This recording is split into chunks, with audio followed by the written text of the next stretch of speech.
Shelby Sullivan Bennis is a lawyer who works on abuses and counterterrorism, representing prisoners in Guantanamo Bay and the victims of U.S. drone strikes. Now, how much does the data and the intelligence that is sucked up in order to carry out these strikes, how much does it rely on human intelligence and how much does it rely on signals intelligence? What we do know is that in places where drones are operating that are considered areas of active hostilities, there are fewer and fewer human intelligence sources. Those are areas where we know that the government is using metadata to target people. Shelby's extremely concerned about so-called signature strikes. Drone strikes that don't even require the government to know who it's killing. So what exactly is a signature strike? So a signature strike is essentially when the government identifies a target based on a pattern of behaviors based on metadata that they've determined signal you as a terrorist. So this can be using several different cell phones with a single SIM card, only receiving calls and not making any phone calls. So it's basically when the government kills people, but they don't know who they are. To be killed because you're holding a gun or because you've just been witnessed, blowing up a marketplace, well, that's one thing. But it's another thing entirely to consider that your internet accessibility and how many phone calls you've made to and from people in different areas, anonymous people, that sort of thing can get you killed. The Kill List program started in Afghanistan, where the U.S. hunted al-Qaeda and Taliban operatives. Within U.S. intelligence, the strategy is considered a huge success, but the Taliban is still alive and well. I want to know how the Afghan Taliban is still somehow evading the massive surveillance system designed to hunt them down and kill them. We arranged a rare telephone interview with a Taliban spokesman in Afghanistan who calls himself Zabiullah Mujahid. Some say he's not one person, but several, all to avoid being tracked down by American spies. As a Taliban commander, Mujahid believes he's on the list, and he gets easier to find every time he opens up Google or picks up a telephone. I understand that you coordinate how all the information passes between Taliban commanders. Can you tell me a little bit about how that works? بله دا خو ځانګړي طریقې لري. تاسو پوهېږئ چې په افغانستان کې د امریکایي ځواکونو او د ناټو ځواکونو ډېر پرمختللې ټکنالوژي دلته شته، نو هغوی په موجودیت کې دغه معمولي لارې لکه د ټلیفون او انټرنېټو دا تماسونه په دې لار باندې نه ټینګېږي. Now, when you use your walkie-talkie networks, do you assume that the Americans are listening in?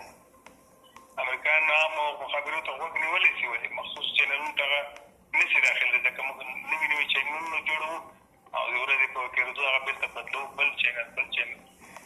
You're someone who's almost certainly on an American kill list. Are you ever afraid of being tracked down and killed yourself? او داسې موږ وژل کېږو نو دا یو ابدي ژوند دپاره ځو، مرګ خو هسې په موږ راځي یو ورځ. And death really has come to thousands of al-Qaeda and Taliban fighters.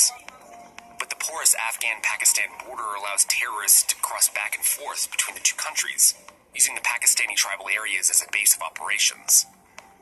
So the Americans, with their covert kill list and sophisticated surveillance tools, follow them. But Pakistan isn't an enemy of the U.S. In fact, it's a crucial ally in the war on terror.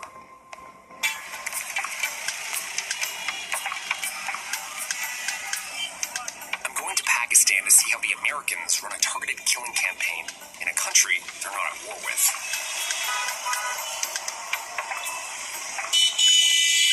So I just landed in Pakistan, which is one of the places where the CIA and NSA pioneered the kill list. In Pakistan, the main targets of the U.S. kill list are in the tribal areas, where the government and army have almost zero control.